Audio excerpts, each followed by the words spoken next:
Okay, so hopefully by this point you do know that there's an exam tomorrow, or on Monday, depending on when you're taking it. Couple things. So I'm going to go over that exam, the practice exam today. A lot of the questions on the practice exam are harder. Couple things to note on the practice exam that are similar to the exam. Notice that there are 105 points on there. Your exam is out of 100 points, so there's kind of a 5-point buffer built into the exam. So that means you can get 5 points wrong and still get a perfect score. I believe I mentioned that already on Tuesday. Right? So again, you may see that some questions have a lot of space and some questions don't have a lot of space. There are don't judge how hard it is or how much you need to write based on the amount of space. How hard it is based off the amount of points, and the amount of space is just a lot of times due to formatting. And I try to give plenty of space for all the questions. All right. So a couple things. Questions like these, true and falses, or these questions over here, I've converted over to multiple choice questions for ease of grading. For some of those questions. Some questions like these have not been converted over to multiple choice. The bulk of the exam, let's see. Of the questions here, you're asked to write two questions where you're asked to write a small segment of code. One question where you're asked to write, to fill in the blanks for some parts of the code. And one question where you're asked that given this code, it draws this figure with Turtle. I want this figure instead, or I want you to add on to it. Please put your code here. Please put your code here to complete the figure. So in other words, I give you most of the code and you just need to add on to it. So not too much. So this exam focuses a lot more on code reading and working with what the code does rather than writing the code. Just simply because of the way that the class is where I'm expecting the class to be. That's a much more reasonable expectation, especially in terms of grading. There are, however, a number of codes. So there are a number of questions, 1, 2, 3, 4. So it's 20 points, 30 points, about 40 points where I'm asking you, hey, to directly tell me what's going on in the code or something like that. So yeah. Okay. So let's get started with our review. Okay. So basic concepts of history, true or false? Computer science is the study of computers, true or false? False. Computer science is not the study of computers. It is the study of what? It is the study of algorithms. Computer science is the study of algorithms, not study of computer. We don't study computer hardware, although that can be part of it. The not wrong answer is computer science is the study of algorithms. Okay. Alan Turing is often considered to be the first programmer. False. Who is generally considered to be the first programmer? Ada Lovelace. She is generally considered to be the first programmer. Yes? Did you say you're recording this? Yes, I am. Thank you. Okay. I am recording this, and I plan on uploading it as soon as the lecture is done. That's why I'm going at a bit of a clip today. All right. So, likewise, who is Ada Lovelace, and why is she an important figure? Right? First programmer. Right? Considered to be first programmer. You can go into more detail if you want. I highly recommend, hint, hint, nudge, nudge, wink, wink, reviewing whatever your answer was for Lab 1, right, where you had to write the biography of a famous programmer. I highly recommend reviewing that. Okay, so now this part will be on the exam. Rather than having 10, you'll have 5, each worth 2 points. Make sense? There's 10 here, but on the exam, I just cut that down to 5. Okay, so we'll go through this. Hopefully I remember the answers after all this time. That should be fine. So what we got over here is that we've got to just simply do standard order of operations. Multiplication is on the same level as division. So in other words, 6 divided by, so 2 times 3 is 6, divide by 6, which becomes 1. So this should be 100. You can check your answers by copy and pasting this in, right? Right. all goes left to right. Is that what everybody got for that one? Good. I'm not crazy then.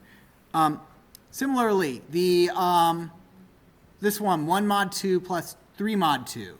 Modular arithmetic, this one is trying to remind you that modular arithmetic occurs at the same precedence as division and multiplication, meaning it goes before the additions.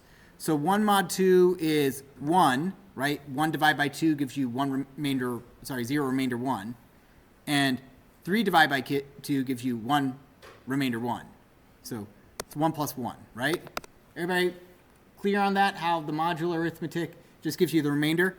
The modular arithmetic you should be familiar with is like being able to do mod 5, you should be able to do, basically I'm looking for the things that you can do in your head, which is mod 2, tell me whether it's even or odd, mod 5, which isn't too hard, right? If you think about it, it's going to be 0, 1, 2, 3, or 4. And it's just basically how far away are you from a multiple of 5. And then mod 10, right? Give me the last digit. So nothing too advanced there. So 1 plus 1 is 2. This one's here to remind you that you can, in fact, add these things together. You don't get an error. Negative 1 plus negative 10.5 means we're adding negative 1.0 to negative 10.5. So we get negative 11.5. Again, order of operations reminder over here. Plus, we don't go from left to right. We do order of operations just like we would in mathematics. 4 plus 5 minus 6. That should be 4 plus 5, which is 9. Minus 6, which is 3. Okay. Now, most of the times you would say, okay, I need to work on what's inside the parentheses first, but be smart about that, right? What's inside the parentheses, it doesn't matter because we're multiplying it by 0, right? So this just becomes a big fat 0, and we get negative 1.0, right? To remind you about, again, a lot of these practice problems are to remind you about this kind of thing because you will not need a calculator, and you cannot use a calculator. There's no need for it on this exam. The math will be very simple. Or it should be rather simple enough for you to do, I should say. It's not very complex math. 2 times 4, right? Again, reminding you order of operations here. 8 minus 20 is negative 12. Now we're getting into the interesting ones over here. 7 divided by 3. Okay? 7 divide 3, right? First off, if I were to do it actually in a calculator, what is 7 divided by 3? If I were to ask idle for that, 7 divided by 3 is an awful amount, right? 2.3 something, something, something, but that's not what I'm asking for. I'm asking for divide, which is the quotient. How many times can I subtract 3 from 7? It's 2 times. Similarly, 2 times 3 now, 6. So the answer should be 8. 4 mod 2. If it's an even, so modding by 2. If it's an even number, you get 0. If it's an odd number, you get 1. So this is 0 times, it doesn't matter anymore because it's a 0 times. This here's to remind you that, again, if I'm giving you horribly advanced math here, look for where I'm tricking you, right? Which is that this should be, we've got a tiny number, not a tiny number. We have a big number that's divided by an even bigger number. Yes? 0. Yeah, exactly, 0. Now this one, again, just to remind you that this exists, exponentiation. Exponentiation, your precedence works just like it would in, so that exponentiation precedence works just like it would in math. So it would not be 10, it's not 10 2 times 2, it's just 10 squared times 2. Make sense? That's the purpose of that, to remind you of that. And it should be, as a result, 200. Okay. Now, if I were to say that there is a question, that I've got a question here that on the exam that is harder than the question. No, this one actually has an equivalent on the exam. I wouldn't say it's too hard. You just need to draw what's happening, right? We have X, I like to make boxes, X, Y, and Z. right? And I've got 7, 8, and negative 5. Okay? 7, 8, negative 5. X is equal to x plus 1. So we take 7, add 1 to that. So we take what's in x, which is 7, add 1 to that, which is 8, and store it in x. That becomes 8. Make sense? Right? The equal sign says take what's on the right, store it in the left. Next, what we need to do for y is we say y is equal to, what are we going to store in y? We're going to store the current value of x plus the current value of y, 8 plus negative 5, so 8 plus 8 minus 5, right? Then math can be a bit annoying, but 8 plus 8 minus 5 will be 11, right? 16 minus 5 is 11. If you accidentally messed up and did this by accident and got 21, we'll be able to see that because that's kind of allows us to see, oh, it's a difference of 10. You added rather than subtracted. You'll lose maybe a point or so, but we'll note that that's an addition error, not an understanding error. Make sense? Okay. We try to design our problems like that so that we understand, so that we can tell where the error is occurring. And z plus equals 1. This one's annoying because you're incrementing it by 1. So you think, so your instinct might be, okay, I'm increasing it by 1, so it's negative 6. But remember, it's a negative number. Incrementing it means you go down. And the beauty of this is that you can check, you can run this and check it. Okay. Similarly to the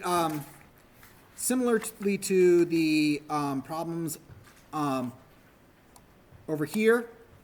Sorry, these 5 problems. You'll have these on the exam.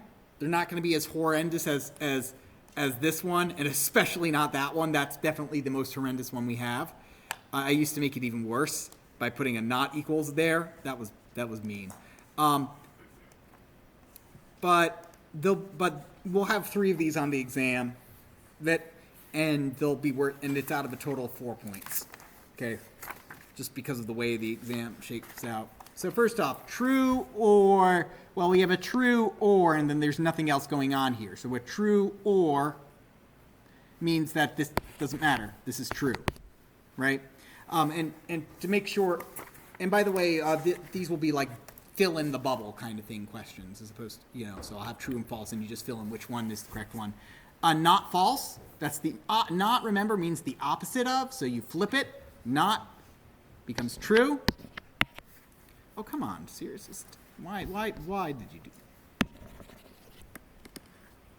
that? Sorry, it's this pen seems to stop at the weirdest times, and I don't know why. I don't know what goes on with it. So that's true.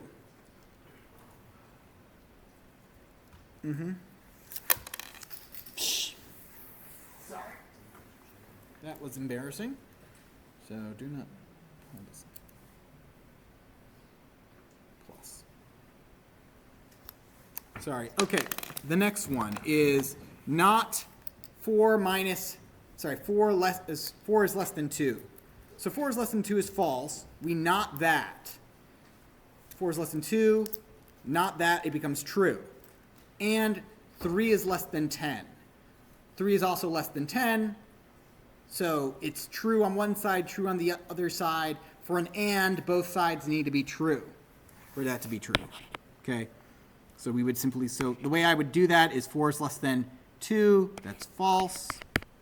Not false, that becomes true. And then that becomes true, so true and true. Right? I kind of just scratch it out as I go. So this one's awful. Until it's explained. Then it makes sense. So 3 divide 8. 4 equals 4.0, right? That's what's going on there. It's asking is 4 equal to 4.0. And the answer, as you may have checked, is true. And if you didn't check and you guessed that it was true, your instinct there was correct, or your luck was on your side. And the reason being is that remember what I said about adding 4 plus 4.0, what happens to this 4 is that converts, right? It converts itself to 4.0. right? Anytime you add an integer and a float, the integer converts to a float, so you can do the operation. Same thing applies with this logical operation checking for equality. So anytime you have an int and a float, the integer will convert to a float. It doesn't matter what the operation is. Make sense? I'm not going to ask you something complicated like that on the exam. That one was there to make sure to get you to kind of think about that. Okay. So this one is annoyingly complicated. I did that on purpose. There's not going to be one that's nearly that complicated and nested on the exam. That's why, but again, harder questions make good practice. So again, what we need to do is work from from the inside the parentheses to outside. So true or something, this entire thing in the parentheses, the true or something, well, it was true, so this side of the and becomes true.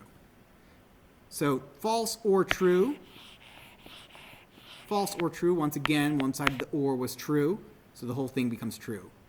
Now we have a true and not true. So the not converts that to a false, so we have true and false.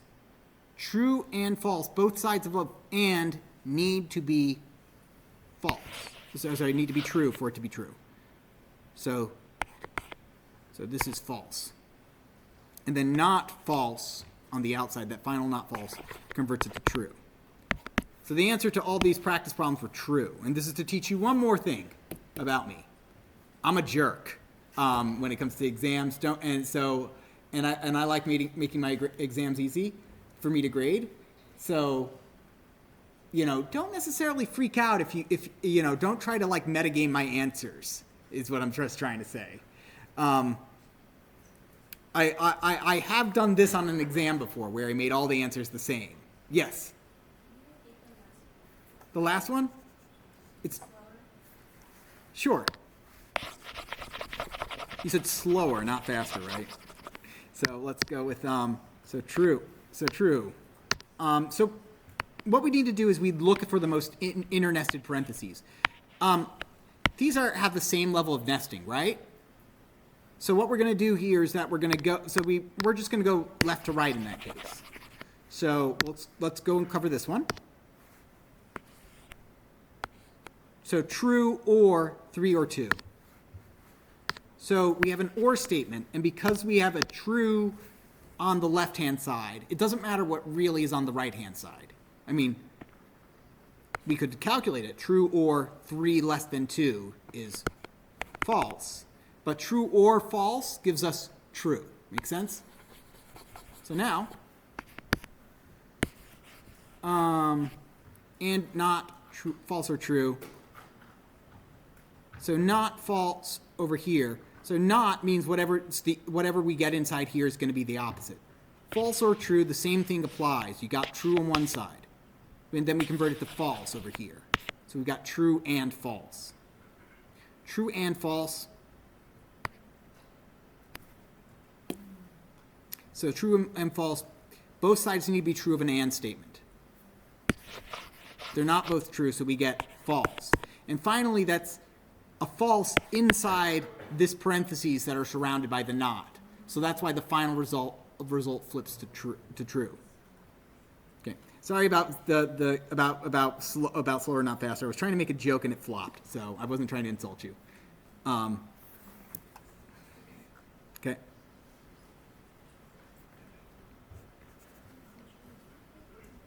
So anyway, they're all true, but again, when in doubt, work from the inside to the out. Like I said, for the exam, you're not going to have one as complicated. And just from, the last thing I'll mention is that these knots you can stack them up arbitrarily. So right, we have true, and then we have not true, and this also works. Not true. Right? Not true gives me true. Right? If you get more than one not, you can just cancel them out. Make sense? Okay.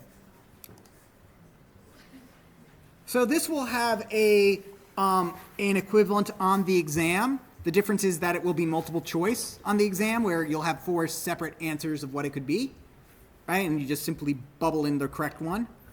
So here we've got two, so you'll get something similar on the exam where I give you an A and a B. On the exam, I believe I gave you an A, B, C, and D. Not to make it any harder or anything like that, but anyway, we got A is equal to an apple a day, and B is equal to Ansinded eines Schmiers Swangbe, or something like that. I don't know. I just surrounded it with random characters. So A3. Remember, what I would do, by the way, over here when you get to these kind of problems, is I would highly recommend, using your pencil or whatever, and going 0, 1, 2, 3, 4, 5, 6, 7, 8, 9, 10. There's no shame in doing this. This is your eyes are really only good at being able to kind of go up to 5 in terms of like being able to kind of pick things out of a group, and you're only really good at grouping up of seeing.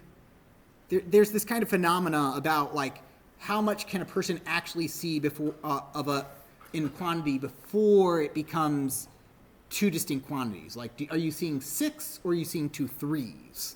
Right? It's kind of a weird human. There's a very hard limit for humans that's fairly low before we get to that point. So don't feel bad about having to write that. That's not a weakness. That's a test solving strategy. That's what I do. So remember, you start at 0. So A index 3 is 0, 1, 2, 3 gives us A.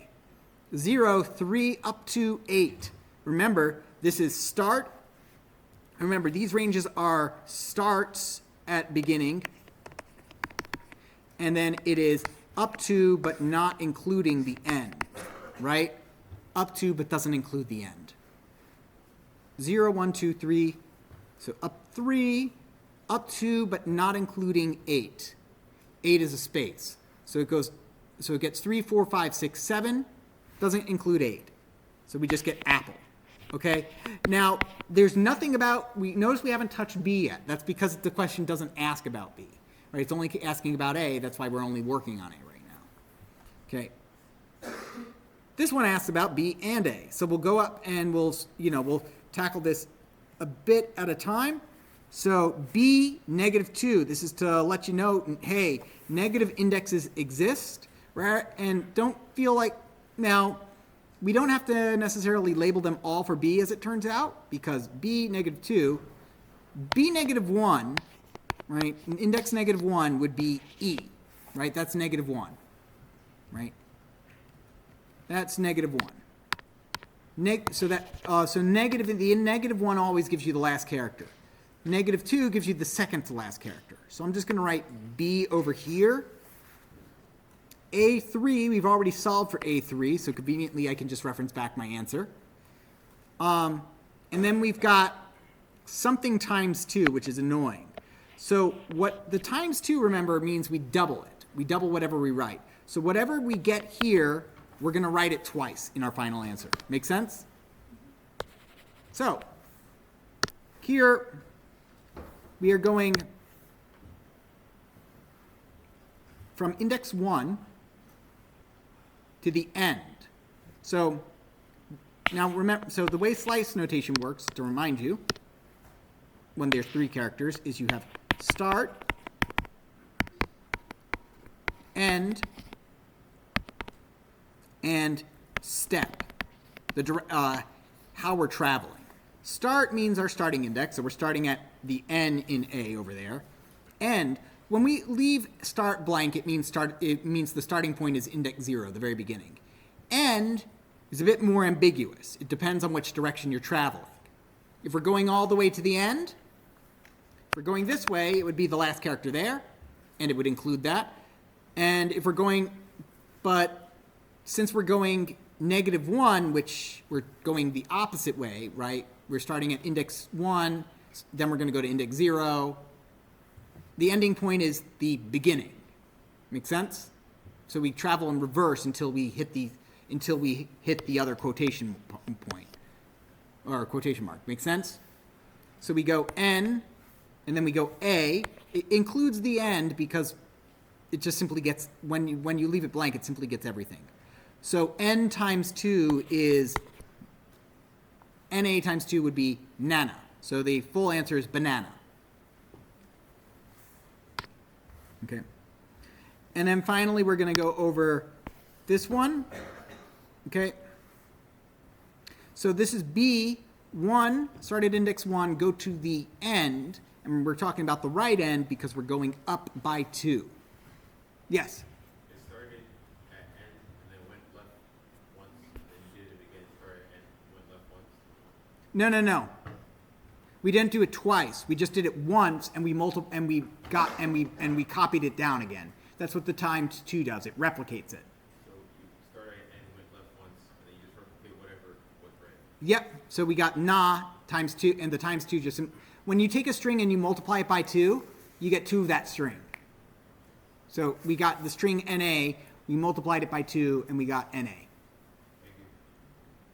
So 1 to the end, so from index 1, that's index 1, to the end, all the way to here, by 2s. Okay?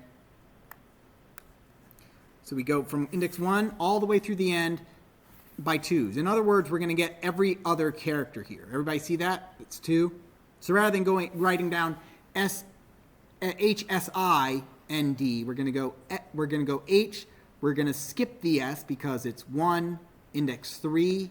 I'm just going to mark it, and then index 5, and so on and so forth. So H, skip that one. H, skip. I, skip. D, skip. D, skip. E, skip.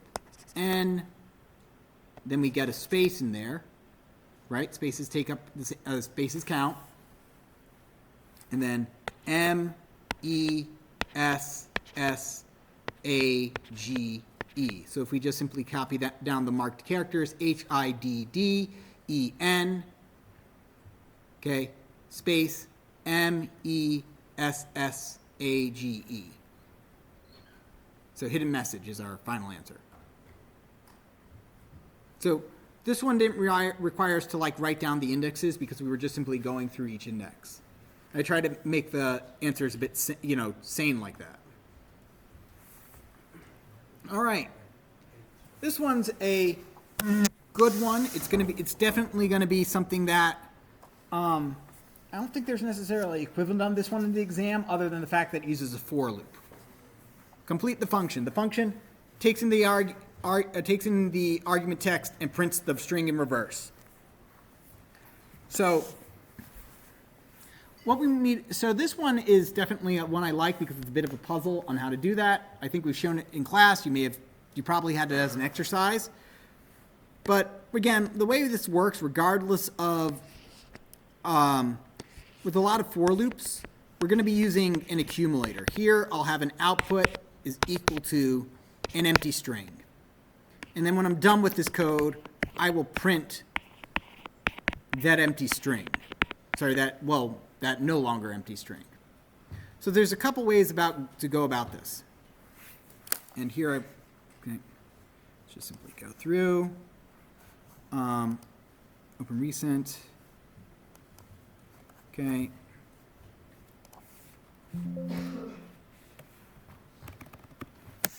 Def print reverse text output is equal to empty string. Remember to indent your code. Okay. Print output there. So what we're going to do is so there's a couple ways to do this. Way number 1, which is the way I kind of instinctively do it, for each letter in the text, right? If I were to do it like this, output is equal to output plus letter, and then just that's it. Then I get the wrong answer, but I get something, right? Which I can test here because I have a computer in front of me, which you don't have. So I'll just simply walk through it. If I put in hello, I'd say H, and then so I'd start with a nothing, and if I'm putting in hello, I would say, okay, H, empty string plus H is equal to H, Let's go to E. H plus E becomes HE. HE plus L becomes HEL. So this is just going to slowly create hello. But what I know from practicing and doing stuff is that if I flip this around, because what's going on over here is I'm adding letter to the end. I'm adding it to the right side, right? Everybody sees how because letter is to the right of output, it's getting added to the right side of the string. So what if I do it like this? Letter plus output. If you do it like this and actually spell it correctly, then you get H plus blank, then you get E plus H, then you get L plus EH, then you get LLEH. So that's one way to do that. There's a number of ways to do that, as I was saying. Some smart aleck of you may have looked it up, and some of you may have been a smart aleck and you may have looked up that there's a built-in reversed function. And if you know to do that, then that's great. Whatever. I'm not going to penalize you for knowing more than you should know at this moment. But what if you don't know about that? And well, what other ways do we have? We have for index in range length of text, right? We've got some range, and we can go down to -1, and basically we can go through the indexes in reverse. Okay, everybody kind of see how that works? I'll write it out, which is letter is equal to text index. Okay, output is equal to letter. Sorry, output is equal to output plus letter. Another variation on the same theme over here is as follows. For index in range, but here we're going to go up like we normally do. Okay. And then we'll grab this just like we did last time, but in this case we're going to write it slightly differently. We're going to do index. What I'm going to do is I'm going to give this a different name, offset. So we have the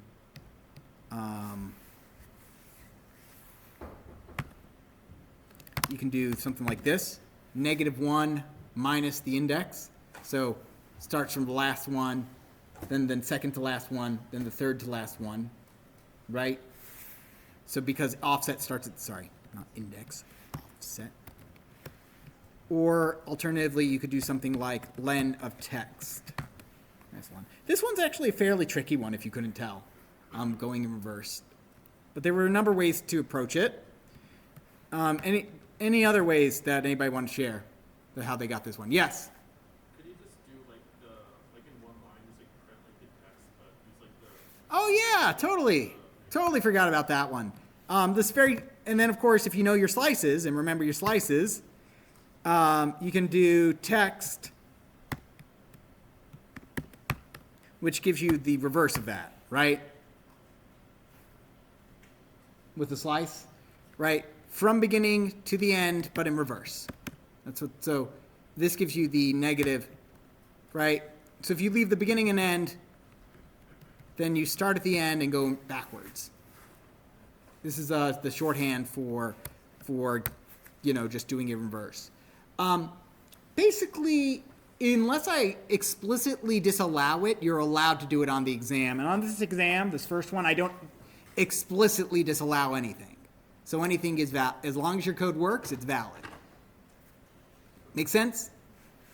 So lots of different ways to do that one. Any other ways that anybody wants to share? Okay. So lots of problems like this one. Oh, this one actually has an exact kind of This one actually has an exact corresponding on the exam where, let's see, yes, where it's 5 points, draw the result of the program below, and then 10, I've modified the function. What did this change do, right? What power do I gain from making this change, all right? Now, the angles that you're going to be, that you will rely on the exam are, see if I am correct. I think all you have are, if I'm correct, all you have are 90 degrees and 45-degree turns on the exam for any of the turtle code. So in other words, your compass directions, right? North, south, east, west, then the diagonals between them. So nothing that would require a fancy protractor or anything like that. Okay. So question, Ziggy takes in our turtle called Bob and length. Okay, and then for step in length, we tell Bob to do the following. So Bob faces this way by default and says, Bob, turn right, 45 degrees. So he was turning this way, and now he's going to face that way. So he's turned that way, and then we say forward by 10. I'll say this is forward by 10. Again, it doesn't have to be exact. We're on paper, so the distances are relative, right? Then we say left 90. So Bob is currently facing this way, right? He's facing down and to the right. Turning left means turning this way for him. So that means, as a result, turning left 90 degrees would mean he faces this way now. Okay? So turn left 90 degrees, move forward 10. So we moved forward at a diagonal, and then he moved forward at the other corresponding diagonal. And then it says Bob dot right. So we turned to the right 45, then he turned to the left 90, and then he turned to the right 45. So if we add that up, right, he ends up facing the same exact direction at the end of the loop, right? Makes sense to everybody? So he's now currently here, and he's facing this way. And then we repeat this again. It says we repeat this 5 times. So 45 to the right, move forward 10, 90 to the left, forward 10, face this way.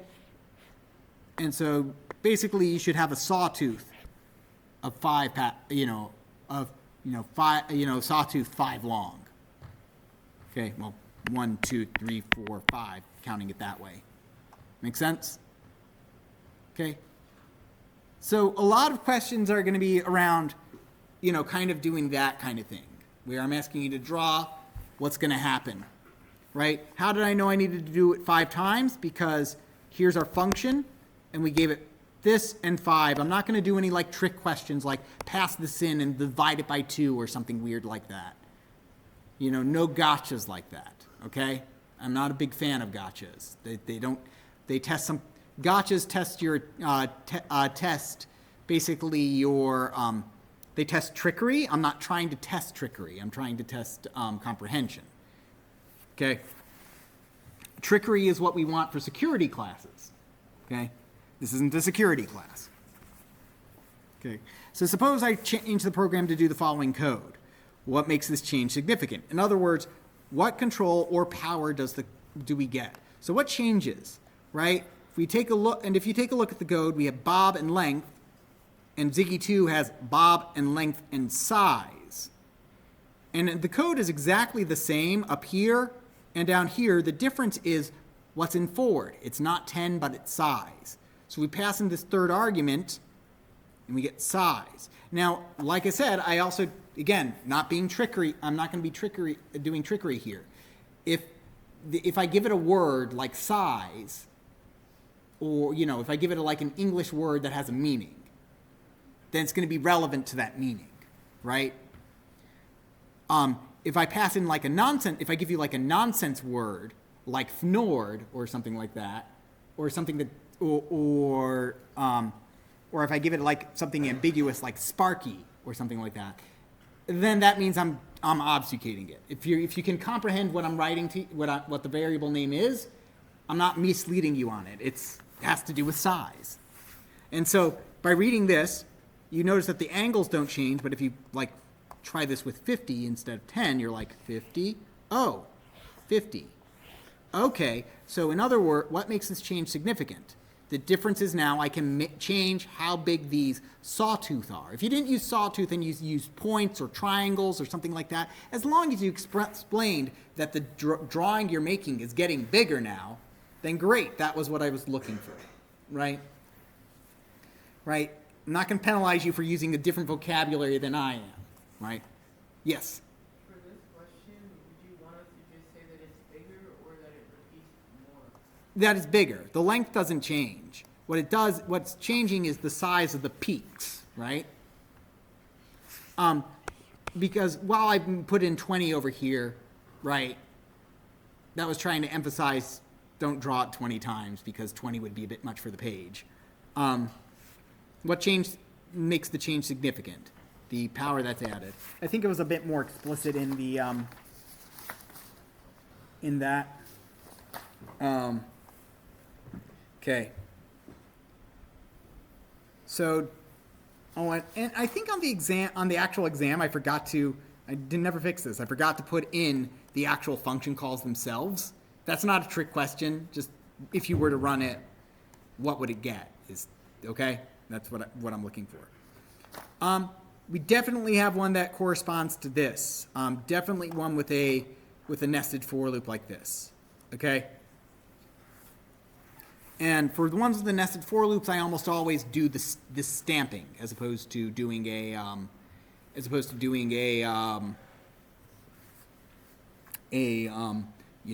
drawing. So remember, so when you see pen up that and stamp, that means you're not drawing lines together.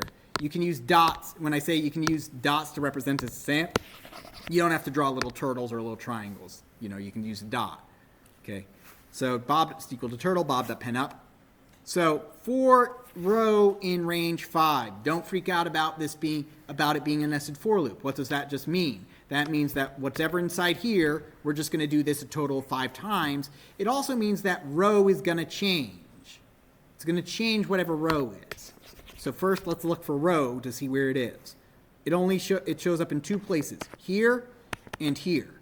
So we'll figure out those. So before we get started, let's just look at what values row will be. Row is of the range 0 to 5, so it will have the following values. It's going to first be 0, then it's going to be 1, then it's going to be 2, then it's going to be 3, then it's going to be 4. Right? It's going to have those 5 values. 5 different values. So we know the first time we start this, we're going to have row. We're going to have so the first time we start this, we're going to have row is equal to 1. Sorry, row is equal to 0. Then row will be 1 the second time, 2 the third time. Or rather, the way I like to do it so I don't get mixed up, row is going to be 0 the 0th time we do it, 1 the first time we do it, 2 the second time we do it. I like this. So if that kind of counting messes you up like I do, just simply change where we're starting. 0th time, first time, second time. Okay? And another thing with these kind of things, once you draw them, once you get to the second or third, you're like, oh, I can. If you've got a pattern, you're probably finished it, and you can complete the pattern without having to do the rest manually. It's not going to suddenly change on you. Okay, for dot in range. So the first time row is equal to 0, so that's going to be row plus 0 plus 1 is going to be 1. That means we just do what's in here once, right? It's a good start. We just do what's in there once. So Bob.stamp, and then Bob moves forward, okay, 50. So he's going to be there right now. Okay, I'm just going to mark him there. Okay, and then what are we going to do? Okay, Bob.right over here, it says Bob.turn right. So Bob turns to the right. What direction does he turn? He turns 90 degrees. So Bob was facing this way. He starts facing this way. He's now facing this way. Bob.forward, he's right here right now. Bob's right here right now. He's going to go forward 50. So now he's over here. So I'll just kind of put an X right over there for right now. Or maybe make a smaller mark, right? Just so that I can erase it or something with my answer. So we're here.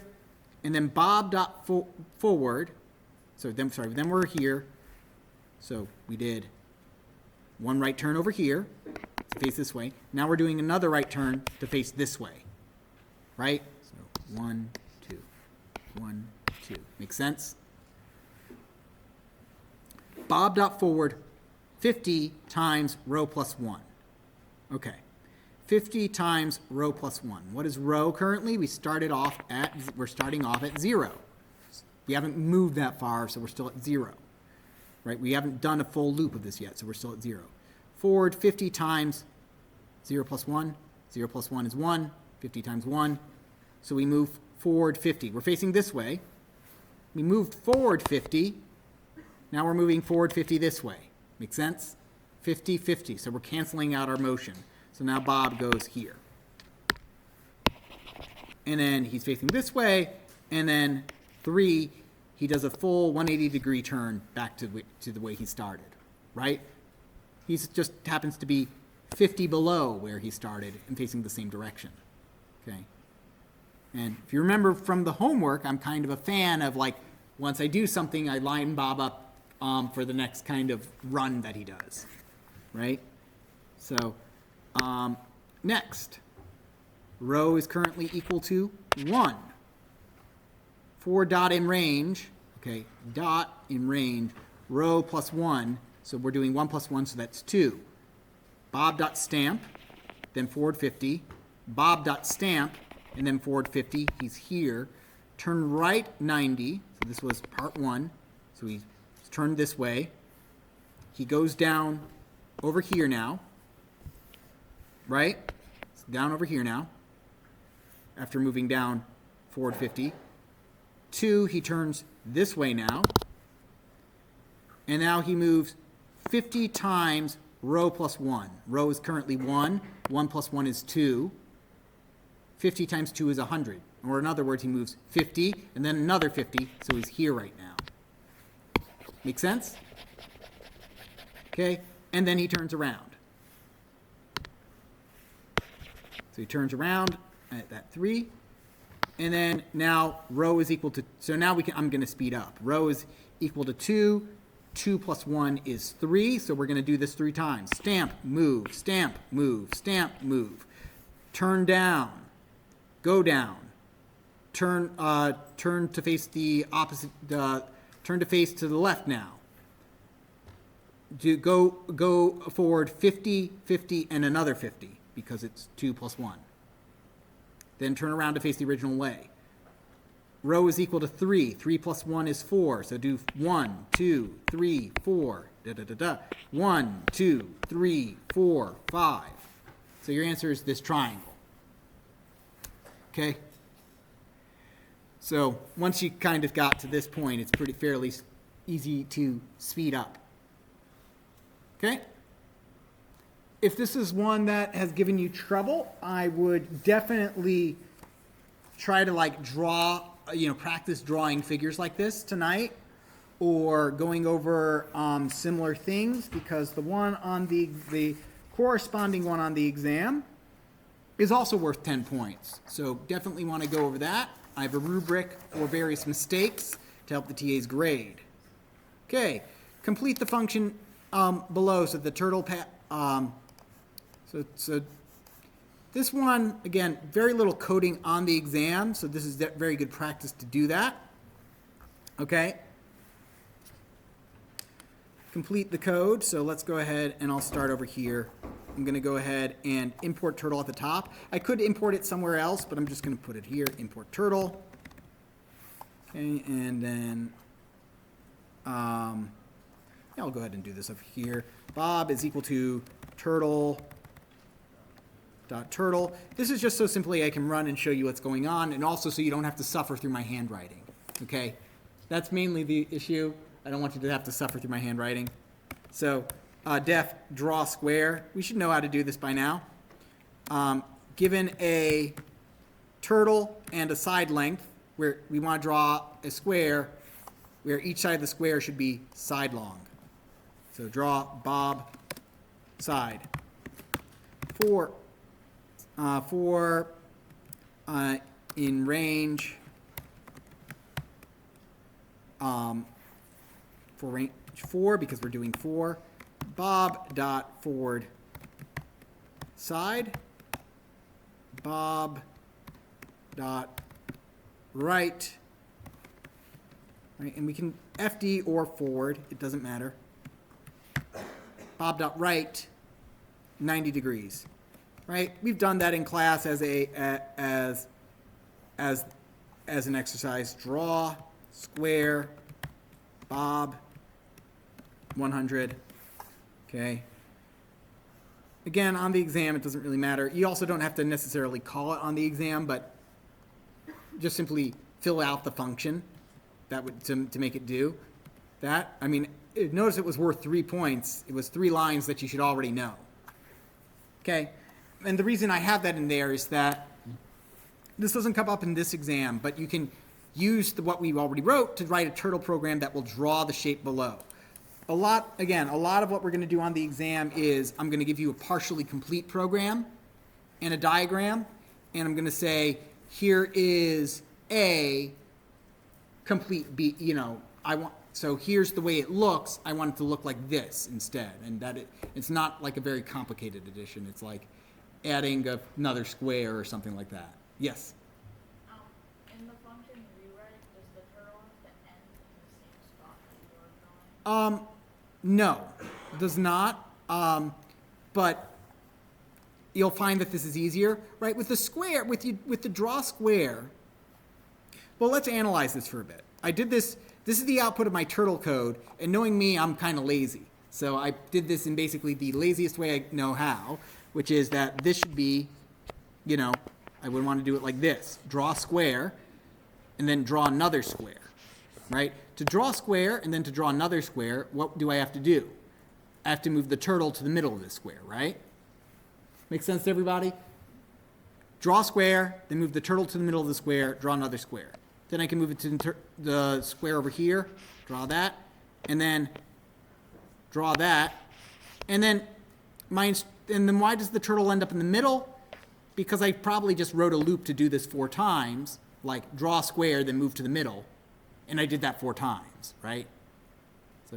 So drew, moved to the middle, drew, moved to the middle, and then for this final one, drew and moved to the middle. So that's why it ended up there. So no, it doesn't necessarily have to end at the same space. In fact, sometimes in my code I have turtle.hide, just so simply I can, so that I leave it up to you to figure that out where it started.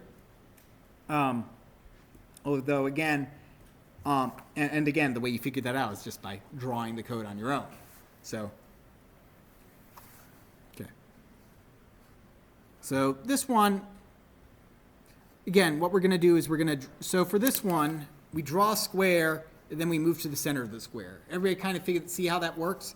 It's kind of the most straightforward way to do that, right? It's not a bunch of tiny squares. That'd be a hard way of doing that. Okay, so I'm just going to call this one draw 4. After that cursed Uno card, I guess. Draw 4. Bob, and then side, right? So we're going to draw 4 overlapping squares.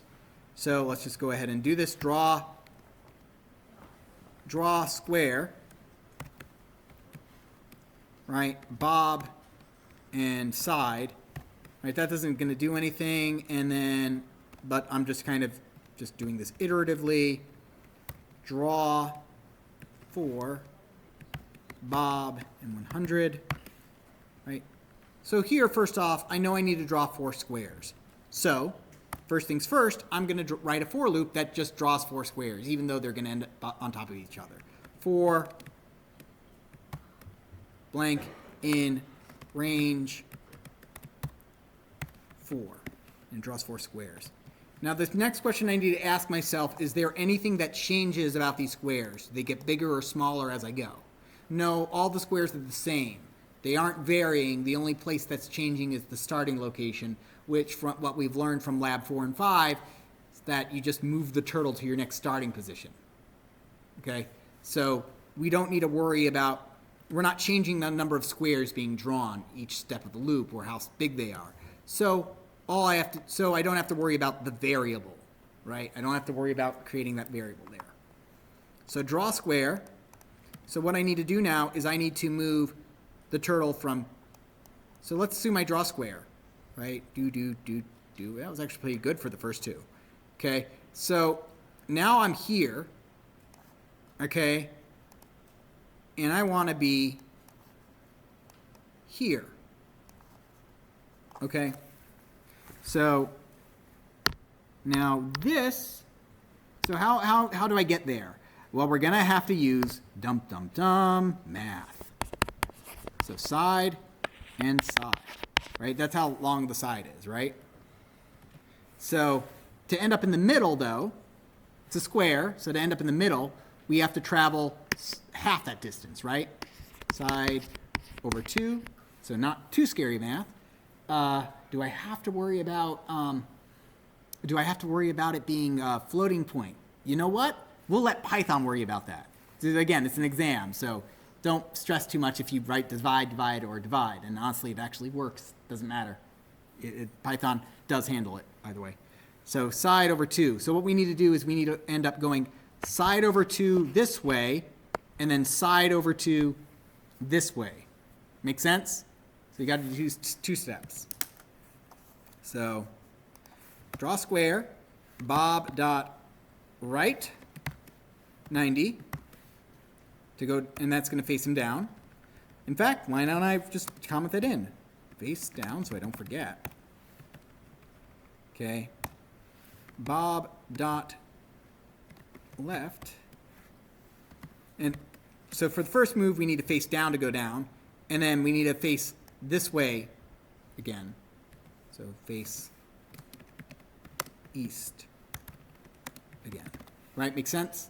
So we're going to face down, face east, and move east. So now I need to move down. So how far am I going to go down? Going to go down side over 2. Bob dot forward side divided by 2.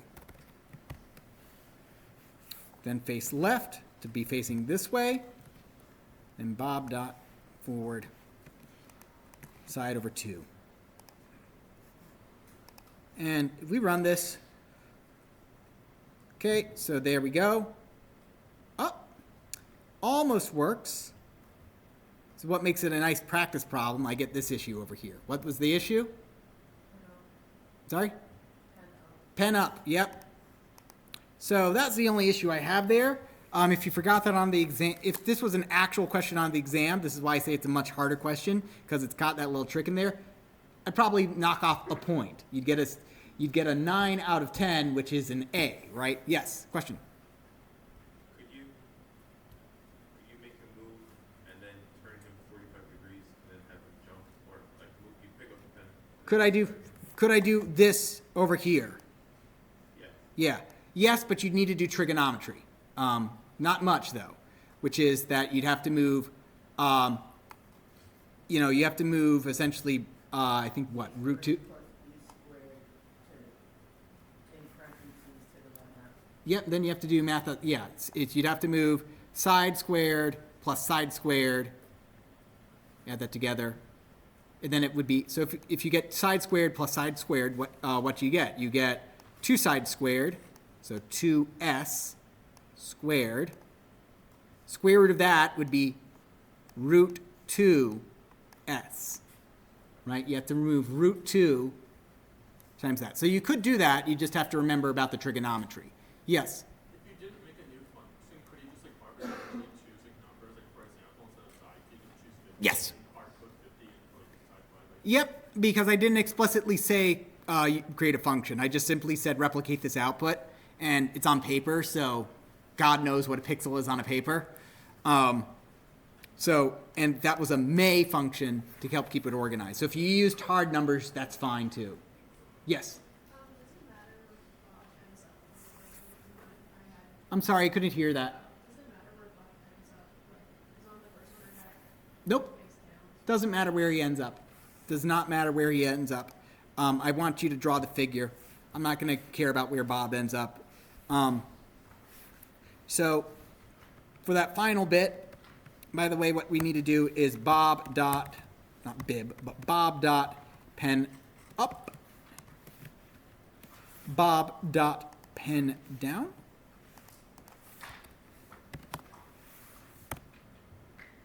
And so now Bob moves the pen up, and there we go. Again, if you forgot like the pen up, again, you got, and you get everything else. I'm like, oh, there was one mistake, so I guess that's 1 point. It's not a big mistake there.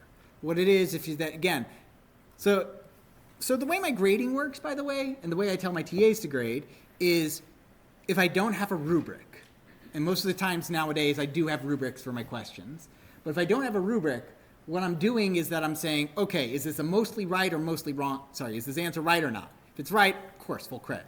If it's mostly right, I start at however many points it was, and then I subtract points. I either use the, like, okay, if this question was the entire test, is this an A, a B, a C, or a D, kind of thing. Or if it's got like multiple small mistakes, I'm saying I'm gonna like ding each for a point or half a point. If, however, it's mostly wrong, but there's some good things in there, I'll say, okay, start at 0 and then add as many things as I can into there for the student. So again, I'm a firm believer in partial credit. You may have noticed, again, so if you don't know something, try, right? Never leave a question blank. And if you're not like even sure how to code it, then like write pseudocode, because at least then I can see, okay, this is how I'm thinking. Okay, this is how this person is thinking. Are they even thinking in the right direction? And if you're writing pseudocode, I can get that. The one thing you will not get credit for is that if you have, code on your paper, on your cheat sheet, which you don't have to turn in, but if you take code from your cheat sheet and you've got like some code for your homework and you try to copy and paste that onto your exam, or copy it down onto your exam and it's not relevant, I'm going to go like, what is this? Yes? Is the exam going to be written or? It's written. It's written. And it's just these days with how easy it is to use kind of AI to and plugins to do stuff. Forget about even just simply like asking. Forget about the whole issues with communicating to other people or doing it remotely or stuff like that. Just unfortunately, paper is going to be the way that computer science exams are done. And honestly, it's good practice because a lot of programming job interviews involve whiteboarding your programs. In other words, you're not programming it on a screen. You're writing it on a whiteboard and explaining it. Okay. If you need extra practice, do the one that's entitled extra practice. But again, kind of the same thing. So what is the output? And I'm skipping it primarily because I want to make sure I get to the rest that I consider important. What is the output of this program? So foo prints foo. Bar is foo, print bar, baz. And def baz prints baz and foo. This is one that's going to be similar to this next two that's over here. You'll have one instance of this question worth 5 points on the exam, but it's important enough that you do these kind of annoying questions that require you to follow the code. You'll be tested on this in exam 1, exam 2, and I promise you, if you take 1068, Professor Fiore will have questions like these. Okay? Although they'll involve Bob law, as opposed to Foombar. So foo.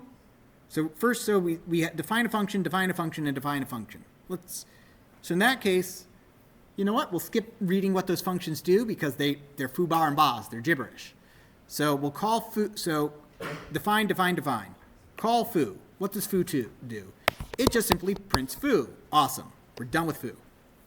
Bar. We're now in bar. What does bar do? It calls foo. What does foo do? Foo prints foo. Okay, we're done with foo. So now we go back to bar, we print out bar. Now we go to baz, or baz, I'm not sure which it is. What does baz do? It says print baz and call foo, which at this point we know just simply writes foo. Okay, we're done with bar. And then baz again, we call baz again and we do baz and call foo one more time for foo. Okay, so it's foo foo bar baz foo. If we change baz to the above example to be baz prints baz, then calls foo and then bar, if we change it to this, what happens? Yes? Is it in bar, it says it would be foo, bar, and in baz, it's saying baz, foo, so would it be foo, bar, baz, foo? Like over here? Yeah, it would be foo, bar, baz, foo, isn't that what would print? Well, here's the issue. Baz is calling, bar calls baz, and baz calls bar. So when bar calls baz, it's going to go foo bar, then baz will call bar, and bar will start all over again, which will call baz, which will start over again too. Not so much start over again, but basically they start just simply creating new function calls. The correct answer here is that is one of two things. If you write down infinite loop, that's technically correct. On a computer with infinite memory, this would be an infinite loop. On an actual computer, and what would happen in Python, you'd get probably a Stack Overflow exception. Why is Stack Overflow? You'll learn about that as you learn about recursion more. But the point being is that basically it will keep trying to do function calls and keep track of who called what, which will eventually they'll run out of room to do so. And so it will say I'm out of room, and that's what the Stack Overflow exception is. So if you wrote infinite or error or crash or something like that, then it's the correct answer. Yes. So the right answer wouldn't be what it's printing, or it would print and then it would say error. It would print a lot of boos. It would not stop printing foo and bar and bazes. It would just keep printing and printing and printing and printing. Right? I just thought it would say error because it's saying it called baz, but you didn't define what baz was yet. Well, no, I'm saying this one was if you change baz in the above example. Yeah. If you not if it does this. So if we change baz, and I didn't want to like repeat the entire thing. All right. So again, these are intentionally made to confuse you. These ones, this confundus and confundo. Okay, so this is obviously, so if we notice, it's confundus yxz, zxy, xyz, zyx. Right? First off, as I discussed previously in class, we've got x, y, and z over here, right? We have x, y, and z over here. So, and that has nothing to do with the x, y, and z over here, right? Those names are different names, right? And once you declare an x, y, and z over here, you temporarily ignore the x, y, z out on the outside, right? The names formally overshadow the other names temporarily. They prevent the other names from being seen. They overshadow it. So if that's the case, why confuse ourselves by filling up our namespace? Instead, I'm just gonna rewrite it, because it's not asking what the values are of each are. I'm asking you what's printed out. So so I've got a y over here. I'm gonna just simply anywhere I see a y, I'm gonna put in a print a, right? Makes sense what I'm doing? X, I'm going to put a B, right? And why am I doing this? I'm just going right to left. That's why. B plus 1, A minus B. That makes sense to everybody how this is working out? So I did the Y's, and now all I have left is Z.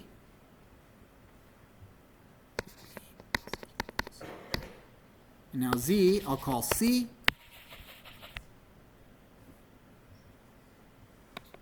It's your exam. You can do whatever you want with that kind of stuff. Renaming variables? Sure, no problem. So now that's a lot easier. We have A, B, C, increment B. A is equal to A minus A plus C. So it's a lot less confusing. The only thing that aha is now I just got to remember to do them in reverse order. CBA. Make sense? So now over here, X, we have 6, 8, 4. So X is 6, Y is 8, Z is 4, 6, 8, 4. And so these get copied over positionally. That's why we renamed them. So I don't have to remember, oh, was it YXA? Wait, no, it's positional. It's positional. So A is 4, B is 6, and C is 8. So let's go through this. So 4, 6, 8. So B plus equals 1. 7. A is equal to A minus B plus C. 4 minus 7 plus 8. 4 minus 7 is negative 3, plus 8 is 5. Or another way to think about that is 4 minus 7 plus 8, negative 7 plus 8 is 1, so A plus 1, so 5, right? And then print them out in reverse. 8, 7, 5. Is that what everybody got? Yep, okay, good. When I do these, I'm always worried that I'm going to make a fool of myself too, because these are deliberately awful. Okay, what is the output of this code? And this one's like even worse, but also it's not. Okay, again, let's go ahead and rewrite this.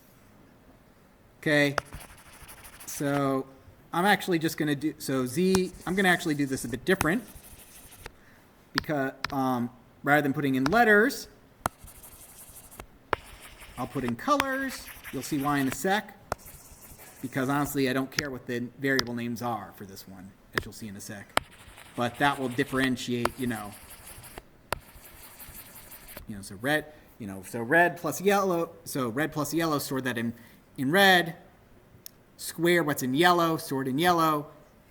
And then is this X over here? Sure, why not? So pass in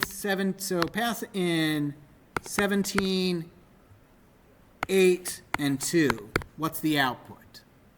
Well, remember, whatever goes on over here has no bearing with what's on the outside. Nothing gets printed in here. Nothing gets printed in there.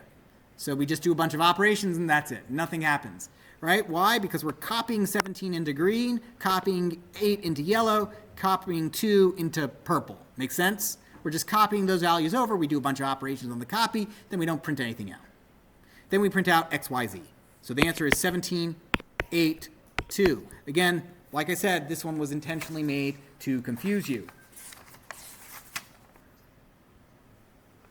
Okay? So, one of those variations will appear on the test, okay? Write a new function called print3's limit.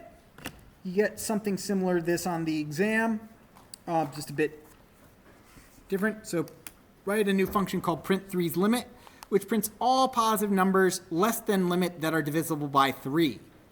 If limit is less than or equal to 0, print nothing. So this one is a for loop, right? We want to go up to and just simply print all these numbers, right? We want to print all these numbers. We want to print a bunch of numbers up to some limit for in range. We want a for loop of some kind. Now I'm going to leave this blank over here because there's a bunch of ways that we could do this. So there's a bunch of ways to do this one.